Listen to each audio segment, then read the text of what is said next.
সূরা বাকারার 255 নম্বর আয়াতের মধ্যে কি আছে শুনলে আপনি অবাক হয়ে যাবেন।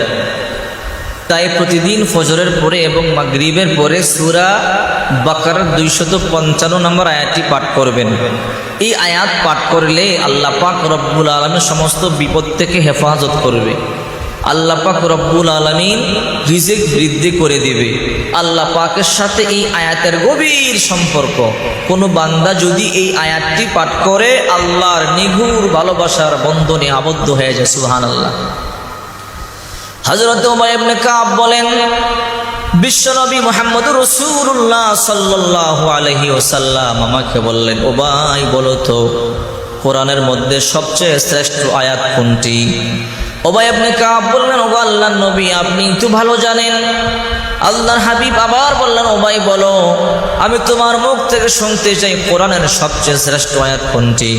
উবাই ইবনে কাব বললেন, আল্লাহ এবং আল্লাহর রাসূল ভালো জানে। আল্লাহর হাবিব বলেন, ও ভাই তারপর তোমার জবান থেকে শুনতে চাই। উবাই ইবনে কাব বলে, ইয়া রাসূলুল্লাহ আমার মনে হয় কোরআনের মধ্যে সবচেয়ে শ্রেষ্ঠ আয়াত হলো সূরা বাকারা 255 নম্বর আয়াতুল কুরসি। এই আয়াতুল কুরসি সবচেয়ে দামি আয়াত। আল্লাহর হাবিব বলে, সাদাকাতা ইয়া উবাই ইবনে কাব, তুমি সত্য বলেছো। কোরআনের সবচেয়ে শ্রেষ্ঠ আয়াত সূরা এই আয়াতুল কুরসি। মুসনাদ আহমদের মধ্যে এসেছে 21602 নম্বর হাদিস। হযরত উবাই ইবনে কাব রাদিয়াল্লাহু তাআলা আনহু বলেন, বিশ্বনবী মুহাম্মদুর রাসূলুল্লাহ সাল্লাল্লাহু আলাইহি ওয়াসাল্লাম বলেন, আয়াতুল কুরসির একটি জিহ্বা একটি ঠোঁট, আয়াতুল কুরসির একটি জিহ্বা দুইটি ঠোঁট রয়েছে যা আরশে আজিমের পায়ের কাছে আল্লাহর প্রশংসা করে।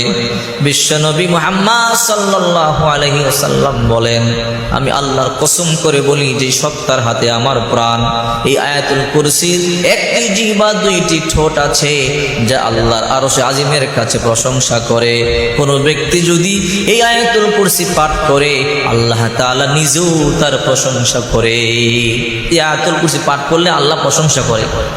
এই জন্য আয়াতুল কুরসি বেশি বেশি পাঠ করবেন। আল্লাহু লা ইলাহা ইল্লা হুয়াল হাইয়ুল কাইয়্যুম লা তাখুযুহু সিনাতুন ওয়ালা নাওম লাহু মা ফিস সামাওয়াতি ওয়া মা ফিল আরদ মান যাল্লাযী ইয়াশফাউ ইনদাহু ইল্লা বিইذনি ইয়ালামু মা বাইনা আইদিহিম ওয়া মা খালফাহুম ওয়া লা ইউহীতুনা বিশাইইন মিন ইলমিহি ইল্লা বিমা শাআ ওয়াসি'a কুরসিয়ুহুস সামাওয়াতি ওয়াল আরদ ওয়া লা ইয়াউদুহু হিফযুহুমা ওয়া হুয়াল আলিয়্যুল আযীম।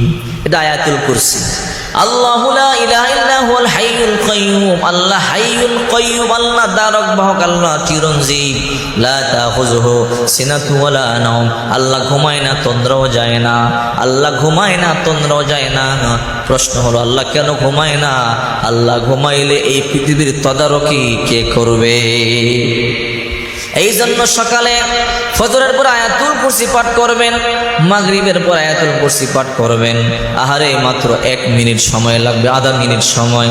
কত সময় আমরা নষ্ট করি হেলায় খেলায়, ঘন্টার পর ঘন্টা সময় নষ্ট করি। একটা ফিল্ম দেখতে 3 ঘন্টা সময় চলে যায়, খেলা দেখতে ঘন্টার পর ঘন্টা চলে যায়। আহারে চায়ের দোকানে আড্ডা দিলে ঘন্টার পর ঘন্টা চলে যায়, কিন্তু আধা মিনিট ব্যয় করে আমরা আমল করতে পারি না। আধা মিনিট সময় ব্যয় করে যদি ফজরের পরে মাগরিবের পরে আমলটি করতে পারেন, আল্লাহ রিজিকের কষ্ট দূর করে দিবে, বালা মুসিবত থেকে হেফাজত করবে। আল্লাহ তাআলা আপনাকে ফেরেশতার মাধ্যমে নিরাপত্তা দান করবে। এই জন্যই এই আয়াতুল কুরসি পাঠ করবেন। আয়াতুল কুরসি পাঠ করলে আল্লাহ অবশ্যই আপনাকে শয়তান থেকেও হেফাজত করবে।